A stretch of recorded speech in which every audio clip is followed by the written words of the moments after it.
Go ahead and get started. I want to welcome all of you to the webinar tonight. For those of you who don't know me, I am Dr. Lauren Levine. I host and moderate these webinars.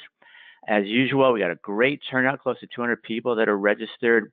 Hope that everyone is staying healthy and safe out there. As always, I commend you for being here, for continuing your dental education.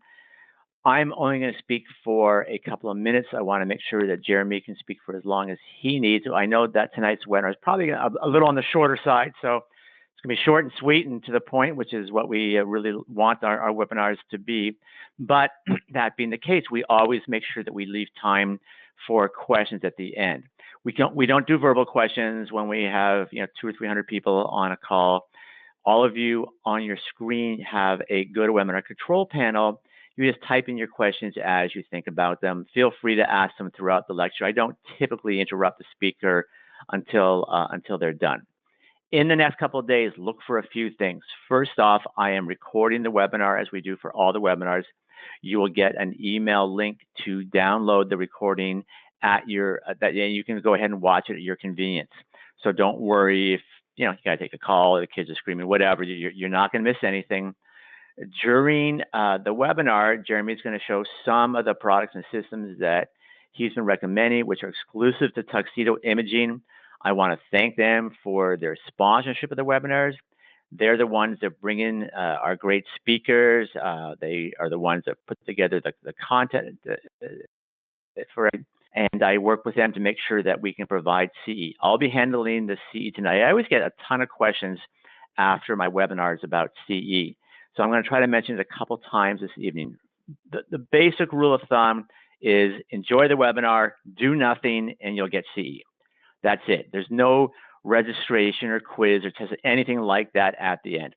The GoToWebinar format has a way that they can track when you logged in and when you logged out. And I see how long you were there for. As long as you were there for the bulk of the webinar, you will be sent a CE certificate. So I'll go through that list later this evening. So keep an eye on your inbox. It'll probably go out this evening, perhaps tomorrow at the latest. So, I get a lot of questions almost daily in my business and through my website, through Dentaltown or whatever, asking about digital radiography. A lot of our clients or potential clients are looking to add a new digital X-ray system. It seems that when they look around a bit, when they probe their own systems, that they currently have ones that are only a few years old, which is we're finding that sensors really, some of the other ones out there really don't have the best lifespan out there. And a lot of times that's user error. There's a lot of things that we have to look at when it comes to choosing a sensor system that aren't necessarily specific to the sensor itself. A lot of times we really have to look on the ROI and the hidden costs with that. And that's really what Jeremy is going to be focusing on this evening. So backed by popular demand, he's been here twice already, we have Jeremy Muller. He's a 20-year dental industry veteran. He worked at Johnson & Johnson's dental division, and he led teams at Dentsply Sirona before heading commercial operations at Source Club, which is a procurement partner for practices and DSOs. His experience spans the full spectrum, from cone beam to prophy paste and obviously X-rays. Today, he's the CEO of Tuxedo Imaging, which is a leading imaging manufacturer based in Akron, Ohio. So, Jeremy, we're thrilled to have you back and looking forward to the presentation. Yeah, thank you very much, Dr. Levine, and thanks for that wonderful introduction, as always. It's a pleasure to be speaking with you and all the attendees here. And I hope everybody is staying warm out there. You know, we are based in Akron, Ohio, and my team was telling me about just how much digging they had to do to get to the office the last few days. So hope everybody's doing well. One of the things that, Dr. Levine and I had talked about at the conclusion of our last webinar was, some of the pitfalls that people get into when choosing an overall imaging system. And, I equate it to a lot of times when, we buy things, we get locked in without even knowing it. And so what we wanted to do was talk about the cost of convenience. Back when I got my MBA many years ago, one of the main companies that we studied was Walgreens. And what is Walgreens' primary business? A lot of people will say it's a pharmacy, but it's not. They're all about the business of convenience. And that's why, they use the pharmacy as an anchor to pull you in and get you spend a lot of money on their convenience items where bread is twice as expensive at Walgreens as anywhere else. And so how does that play out in the dental practice? So we are going to go over some examples of kind of technology where you get locked in to begin with, both inside and outside of dentistry, and then maybe some ways to questions to ask when you're working with different manufacturers and vendors in order to figure out if it's right for you or not. So that's kind of what we're going to go over today. So as we move forward here, so this is kind of the agenda. Why convenience always has a cost. Bundling is a business model, so you know why the companies do what they do behind that, because in my opinion, knowledge is power. The more you know why companies are bundling things and doing things like that, gives you the knowledge base of what you should look for or want to try to avoid in your own practice. Go over a couple of real world examples outside of dentistry so you can get a good feel for it. Obviously, the examples in dentistry, of which I have a little bit of experience of working for some different manufacturers, and then how to think about flexibility long term. And so, Dr. Levine did mention about Tuxedo and what we do. So we are an imaging company. We focus on the hardware assets of what you guys utilize inside of practice. So we have 2 lines of digital sensors as well as an intraoral camera. We are not the software company, but I do think that our experience in dealing with the different software companies is why dentists call me and ask us for our advice on those things on a regular basis, because we try to be as agnostic on software as possible, but knowing that there are some softwares that are more open and some that are more closed. And that's kind of the point of the webinar today.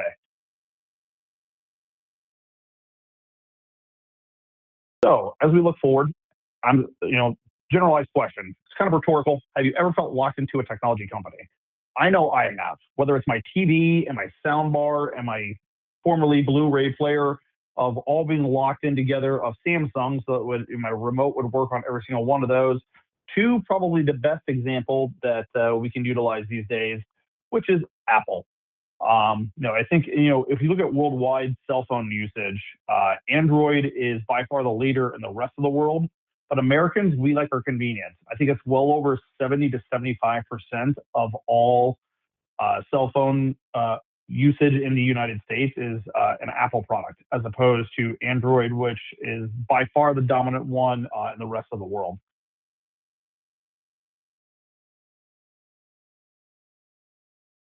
So why Apple? So, the key on this is you always pay for convenience, whether it's upfront or over time. Decisions you make today may not show up in the cost column until year 5.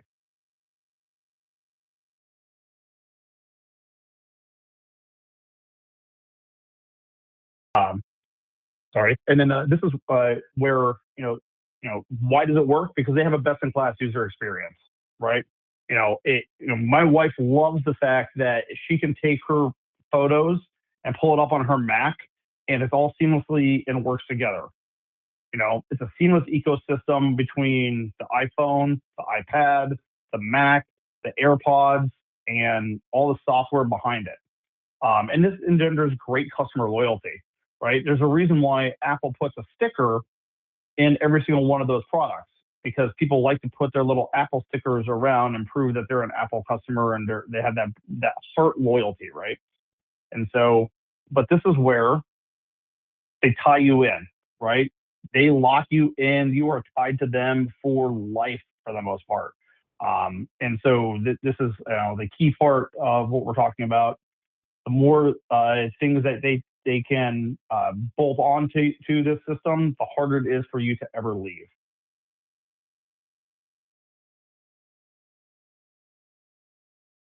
So, as we said, they're loved by their users. I actually took a marketing class many, many years ago, and they said there's three types of loyalty as a consumer. You have head loyalty, hand loyalty, and heart loyalty. So head is I buy this product because I believe in it for this reason, and this reason. Clinical products are very much that way. You use this product because it is, you believe in the overall clinical value of that product. There's hand loyalty, something you just grab out of habit. You just grab it.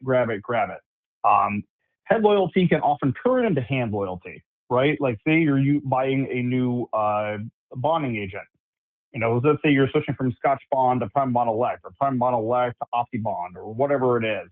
The rep comes in, they convince you of the reasons why their product is better than the others. That's now turned into a head loyalty proposition. But once you start using it and you get used to it and it just becomes your default, then it's hand loyalty.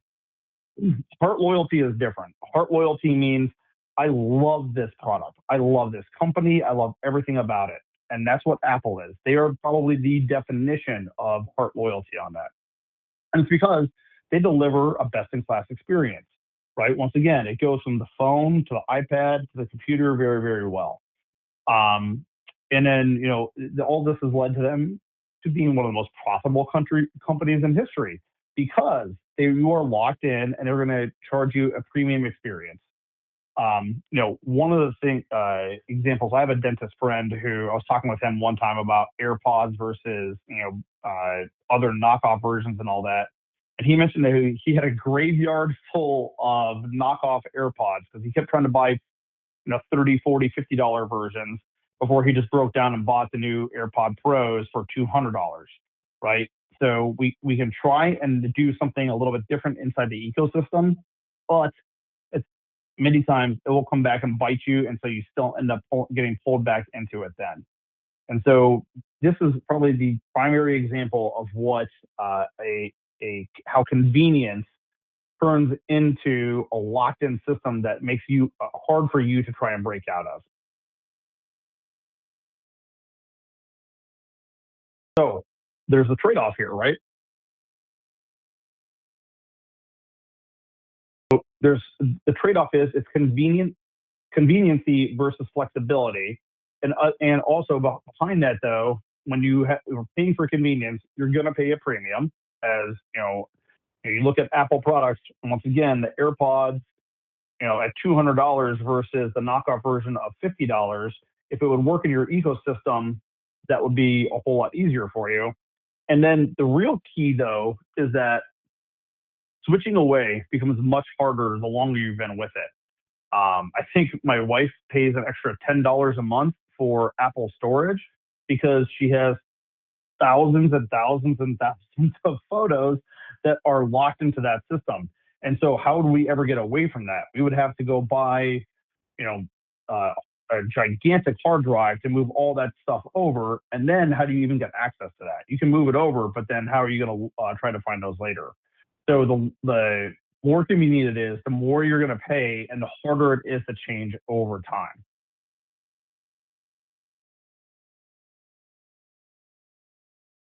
So this is the key takeaway on this.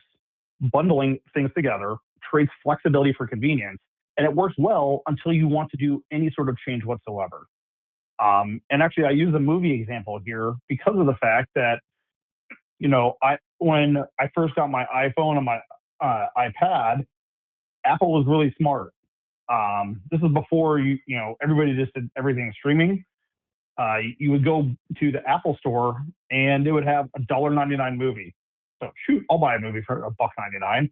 And then they would have a sale on a great movie from before, like Indiana Jones and the Last Crusade. Hey, buy the movie for $5. Shoot, $5 for a movie? I'll go ahead and buy that. And now I own hundreds of movies in the Apple ecosystem, and I could never move away from it now because I would lose access to all of my movies. Now, you've had other companies come in, like Movies Anywhere, that will then log into my Apple system, maybe able to pull it out. But the principle behind it is still the same. You pay for convenience, and companies bundle things together on purpose because then they can charge you more over time. They may charge you less up front, but they're going to get you on the backside for that.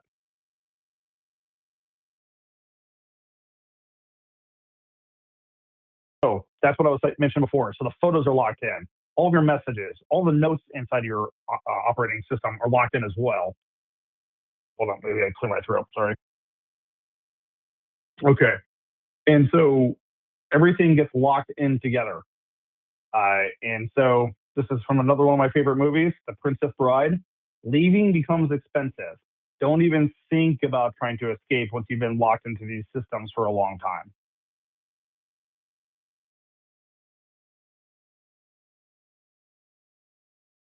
So how does this apply in dentistry? Well, dentistry has been doing this for a long time, and you may not even be aware of it as much until we start talking about some of these companies and how they do it. It's sold as simplicity and efficiency, but the trade-offs will appear later at some point. You don't stay because you love it, you stay because leaving is expensive. And so as we look at these, dentistry has followed that same playbook. It's the same strategy, just in a different industry.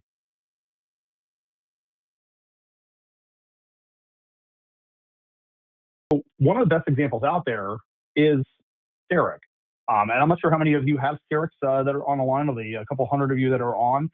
I think it's about just short of 20% of practices in the US have a CEREC now. And they were the first ones to really do intraoral scanning. And they push intraoral scanning as a way to actually do the full in-office one-visit dentistry there. But it's a full bundled system. And they made sure that it worked extremely well with itself, but nothing else. So you had the scanner, and whether that was, red cam, blue cam, omnicam, to the now prime scan, they had the scanner, and it worked with their own mills. And if you ever tried to use a different scanner inside and send it to the mill, they wouldn't take it. And there's software behind that, right? And so they have, the scanner talking to the mill. You have the oven to be able to sinter the different materials that you're using.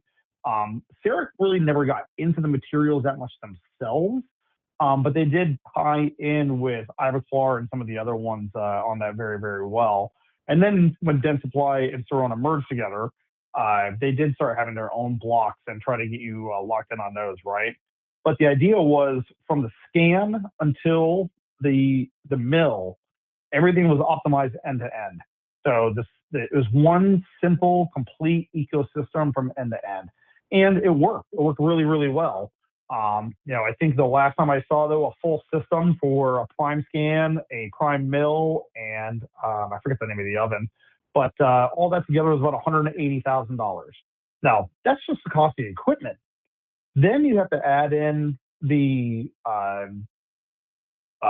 Sirona loyalty program, and they sold you really hard on that, because if you didn't have it, well, what happens when you need a software upgrade? What happens when Microsoft updates something and now you have to update? Well, they're going to charge, if you don't have the club that you're paying several $100s a month for, that's going to cost you $5,000 at a pop.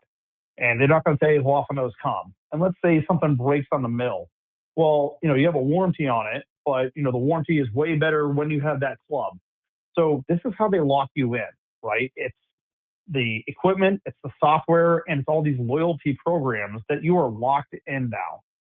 And if you are, a CEREC practice, it's hard to, it's a different workflow, because now you're going from just a prep and temporary crown appointment to now being a 2-hour appointment minimum in order to prep the crown, scan it, design it, mill it, and seat it. So it's a much different workflow for your practice. So you are locked in. If you're a CEREC office, you love it. Maybe not so much anymore from what I've seen, but you love it. But you are locked into this system now. So they promise you one-visit dentistry, in-office control, a predictable workflow, strong training and support. But there is massive cost behind doing dentistry this way. This is Apple-level bundling in dentistry.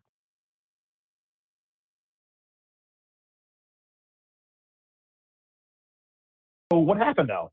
Well, eventually technology catches up to all companies, and as you can see, for the longest time, Sirona was the only game in town. you had the E4D, but it really was a more clunky version of the workflow. Another real world example of this may be kind of like Tesla. Tesla does very much the same thing. They have a hardware in that it's the vehicles, but there's also a software component and it needs software updates and everything else. And they were by far the leaders in electric car technology. However, you've seen numerous other companies start coming out now that are rivaling Tesla in terms of battery length, in terms of performance of the vehicle, in terms of reliability and things like that. So just like in, Apple has competitors, Tesla has competitors. Eventually, there were companies started coming after Seric workflows then, or Seric products as well. So, probably the most common ones that we see these days are going to be, what happened. So that's why for the longest time, you could not use another scanner to send to their own mill. And their comments were, is somewhat justified in that, you have to mill down to microns on the crown in order to get it to seat right. And so they said, we don't trust the accuracy of other scanners on that. Now, with that being said, competition has come in. Dentsply has started to allow other scanners to start being able to send to their mill now. But really where it comes down to is the mill itself. So Glidewell has their own mill, and it's much less expensive and open to almost any single scanner out there. So now you can use something besides a Prime Scan and a Prime Mill. Now you can use a Trios from 3Shape. You can use an Itero from Align and utilize the Glidewell mill. Or if you don't want to do it for that case, or if it's too big, if you want to do something a little bit more than just a single unit, you can send it directly to Glidewell and you're built into their ecosystem. Now, with that being said, there's some bundling going on inside of them, but they're much more open than what we have seen in the past. Sprintray is pretty much wide open, right? You can utilize numerous other products and be able to 3D print whatever you want inside 3Shape or inside the Sprintray machine there. That being said, it'll be very interesting once the materials have caught up and you can start 3D printing single unit crowns. I don't think we're quite there yet, especially for like zirconia, but it's getting there, right? And so, Glidewell didn't remove the milling; they just made it optional. And Sprintray is revolutionizing 3D printing, and they're making more and more options for you out there. What does all this mean? So instead of being bundled and stuck together for convenience, now you're starting to see more flexibility, which can also help drive down costs in the long run.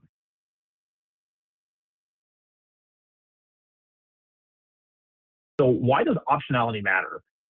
Eventually capital matches your usage. Being able to have choose between different equipment and the software and your workflows really, really matters over the long run, especially over a 5-year time frame. It lowers your upfront risk, right? So instead of being locked into one company, now you have options to be able to do different things, and that's less risky then. You have less risk in terms of, say, tariffs. If you were buying from one company and they got all their things from a country that's getting hit with a bunch of tariffs right now, that it would be detrimental to your practice and to your business. But being able to mitigate risk by spreading things out, it's kind of like the stock market, right? Why you buy a mutual fund versus an individual stock? It lowers your upfront risk, and it gives you more multiple workflow paths. So sometimes we're giving up that convenience, but it opens us up to be able to do way more things inside the practice than what we have in the past. And so all of those things put together gives us more flexibility over time.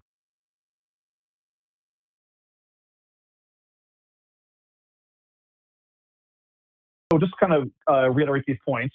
If you're looking at this, Seric is fully integrated. It's a high commitment. Glidewell, it's modular and it's scanner agnostic, and same thing for Sprintray. It's modular, scanner agnostic. So you can utilize multiple different scanners, whether it's the Medit or the Prime Scan or a 3Shape or any number of other scanner companies that are popping up nowadays, you can use those, right? And you can use it for some things and not maybe not everything. But so it allows you to have different workflows and fit it to your practice in a better way. At the end of the day, you get the same clinical outcome, but you just get better economics by not being so committed to one specific workflow, one convenient bundle. So, I talked a lot about everything but imaging, which is kind of my expertise here with Tuxedo Imaging. So let's dive into a little bit more about how this looks inside of imaging. So imaging really, it feels like infrastructure, right? So once you kind of dive in on your imaging platform inside your practice, it's rarely reevaluated. Now, I did have a conversation with a dentist who has about 20 practices last week, and we had a deep conversation about what he's been doing software-wise, hardware-wise, and then where he's looking to take his practice over the next 5 to 10 years. So, and that's the key, is that whatever you're choosing, you think about you're going to be locked in with this software for a long, long time. And once again, Tuxedo Imaging, we don't sell software. We are strictly the hardware component. But I am a big proponent of making sure that the software you choose will allow you flexibility, whether it's my sensor or somebody else's later down the line. Because unfortunately, imaging is a perfect place for you to get locked in because there are multiple components. There is a software hardware workflow, and the good software companies have figured it out to be more agnostic, but some of them out there definitely want to lock you in. And so as we look at this, my computer's on a little slow tonight. Apparently I need to upgrade my own hardware here. So let's think about it. There's 4 main components that go into taking an intraoral digital image at this point. So I'm going to kind of leave 2D, 3D off to the side a little bit because quite honestly, those pieces of equipment are not as susceptible to software changes or lock-ins as the way like sensors are. Sensors have to talk to the imaging software on every single image that you take. And so it's important that you have that those two things are able to communicate to each other. With that being said, there's 4 things that you want to that are involved in taking an X-ray for a patient. The first one is the tube head or portable unit. This one is a portable unit from a company called Phoenix Imaging. I'm actually a big fan of Phoenix. I think their portable X-ray units are absolutely fantastic. So they're not paying me to say that. Just I think they're a really good company and really well run. So there's the X-ray unit itself.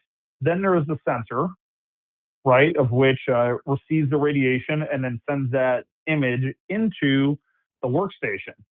And your workstation, surprisingly, I've run into numerous cases, especially lately, where it's actually the workstation that's been causing problems with the imaging as well. And then finally, the last one is the imaging software, and that is where picking something that is more open is one of our core tenets here at Tuxedo Imaging and being flexible with that. I use Aptris as an example because Tuxedo Imaging was spun out of Aptris when Aptris was acquired by Planet DDS. But there are numerous other imaging softwares out there that are open. And so, that's one of the key in on that point. Now, with that being said, I do want to point out that, there's any number of reasons why your image may not come out as clear as you want. Sometimes it is the X-ray head. I was talking with an office last week where they were using a very old X-ray, wall-mounted X-ray unit that was still using alternating current. And so you may get, most X-ray units now, you have a direct current line into it, so you'll get the same amount of energy every single time you go to take the image. When you're using alternating current, that can vary. So one image may come out amazing, the next image may come out horrible. And so, but what happens? They call the sensor company because anytime something goes wrong, they think it's the sensor. So, we always throw that out there though. Call us, we'll tell you if it's a sensor or if we think it might be something else. It could be the imaging software. right? There are so many filters that are built into an imaging software, and they have to optimize all those filters for different sensors. Now, like for example, at Tuxedo Imaging, we work with those software companies to get that dialed in for an optimized version for most practices before you ever see it. However, if there's something you don't like with your image, talk to your imaging software company. They should be able to change up some filters, something like that, to get it dialed in the way you want. The workstation actually has a pretty good impact on this as well. For example, if you use a non-powered USB, you plug it into a non-powered USB, not going to get any images. If it's been worn out or it's not getting enough power to that USB port, that can impact it as well. Obviously, the CPU and the amount of RAM and everything that inside those workstations also matters. So all these things come into making a good image. And so, this is where I like to be flexible though, and say, okay, well, you can utilize our sensor with this software, this software, this software. But some software companies say, nope, you can only use our sensors.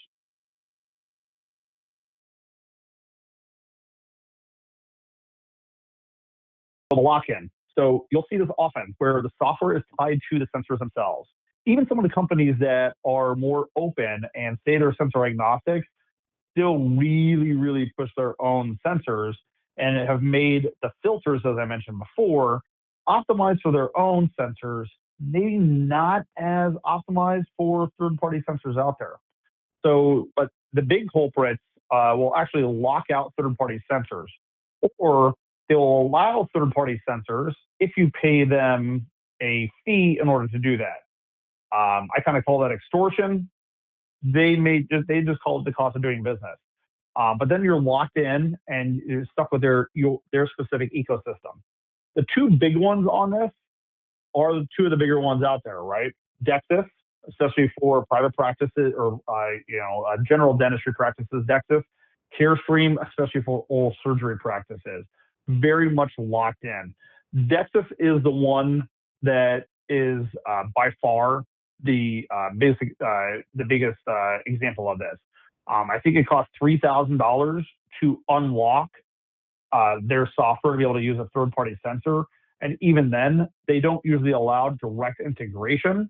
They still utilize a Twain, which not all Twains are created equal. Like our Twain on our Tuxedo A sensor, very smooth, easy to use. Now, to be completely fair balance on that, the Twain on my Tuxedo B sensor, not so great.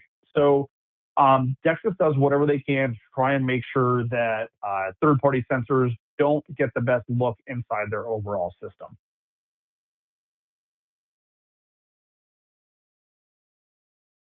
So good products, but now you don't have control over your own system. So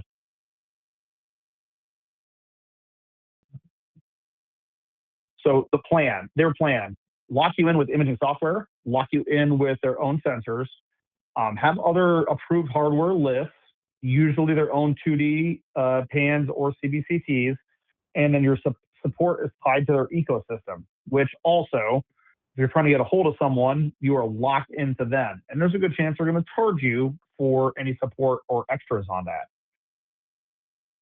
So as you can see here, there's no escape. Once they have you, they have you.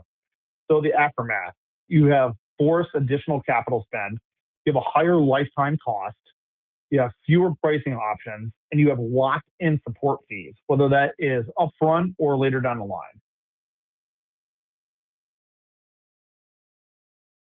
So going forward, here's the question to ask.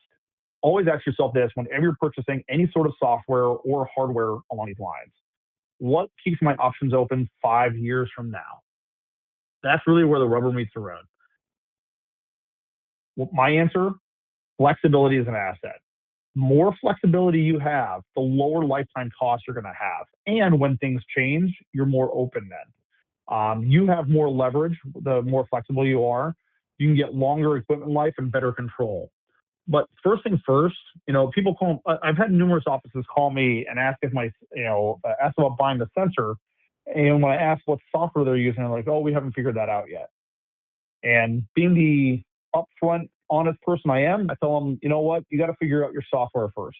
So that's the first thing you want to do. Figure out which software you want to use. Once you do that, then you can start choosing everything else.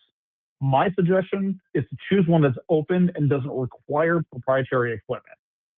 So by doing that, you're going to leave yourself much more flexibility long term. When new technology comes out, you can take advantage of that and not get locked into one specific software company. So kind of my closing thought, bundling is not bad. There's just a trade-off, right? Like I'm still absolutely an Apple lover. I don't want to think about it. I just want my AirPods to talk to my iPhone and my wife's phone to be able to talk to the Mac. But I know there's a massive trade-off and that I'm overpaying and I am locked into this company until the day I die. So the mistake isn't choosing convenience. The mistake is choosing it without understanding the long-term cost. So when it comes to imaging products inside your practice, if you're going to choose one of those companies that has a closed ecosystem, just know that you are going to end up paying much more in premium fees over time. So open architecture doesn't mean complexity, it means choice. And so one of the key things though I do want to think about is, let's just take a quick math example on this. Look at the cost of a DEXA sensor to the cost of a Tuxedo sensor. I have a friend that works for a big distributor, and he told me about how they had a customer buy a DEXA sensor the other day. I think it was $9,000. Compare that to the cost of a Tuxedo sensor, which is just under $4,000. It's $39.95. So, think about this. If you have three sensors across your office, that's a $15,000 difference. Sensors last around 5 years if you take care of them. And that means you're spending at least $3,000 a year in added equipment costs by getting locked into one closed system.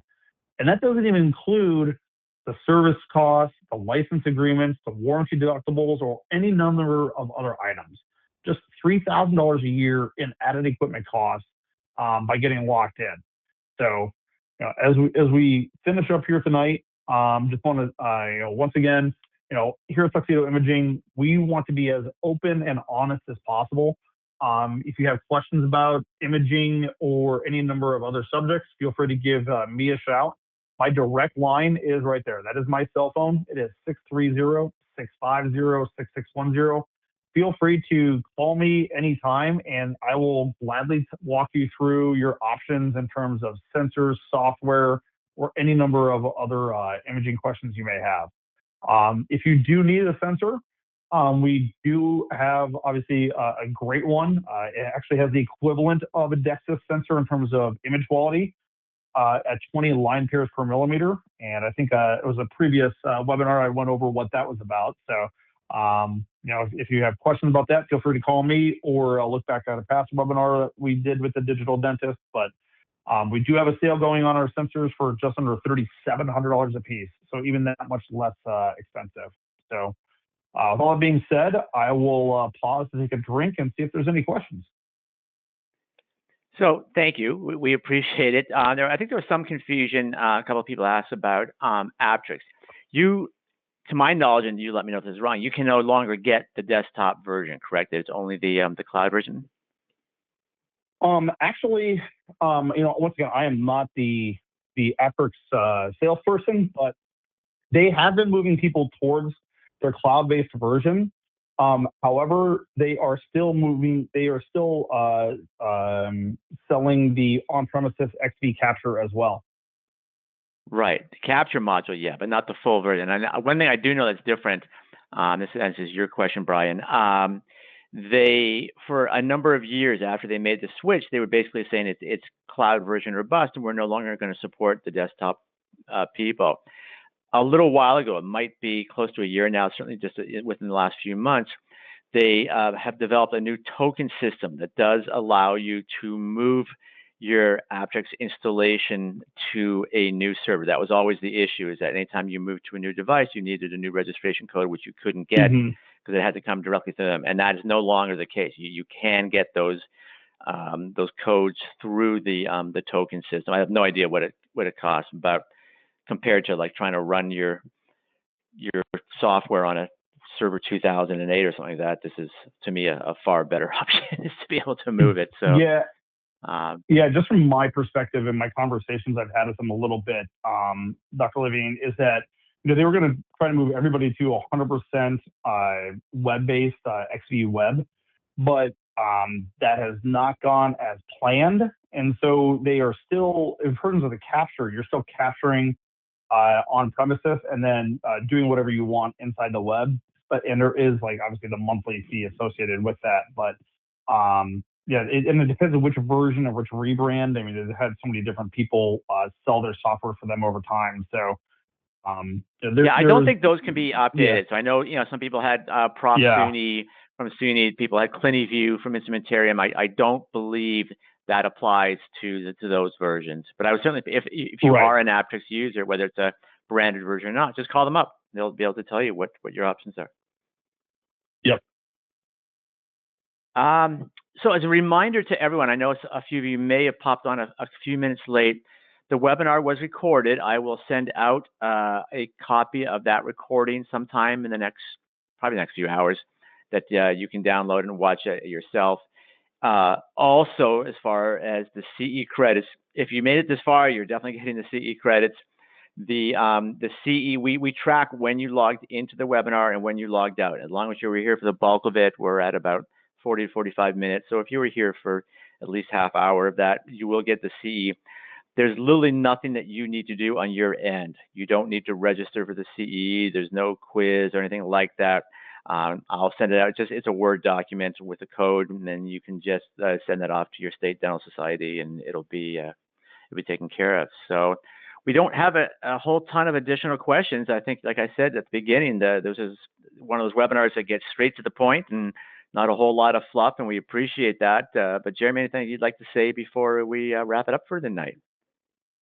No, I just finish by saying thank you everybody very much for jumping on. If you guys have any questions about digital imaging or anything remotely similar, feel free to give me a shout. My mantra is very much in the bring value to other people, whether it directly helps me or not, and I know it'll come back to me tenfold. So if you ever have questions about anything, feel free to give me a shout. I'm here to help. Well, we appreciate that, and we thank you for your time and your expertise.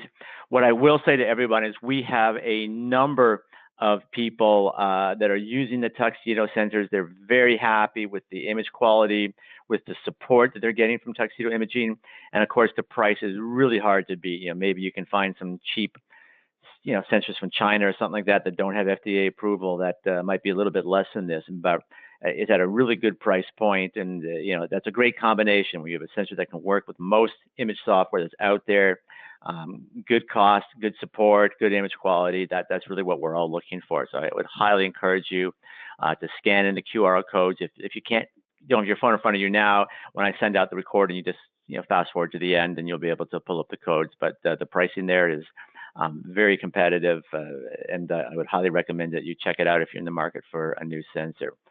We do these webinars on a regular basis. All of you who are here this evening will be sent invitations for future webinars.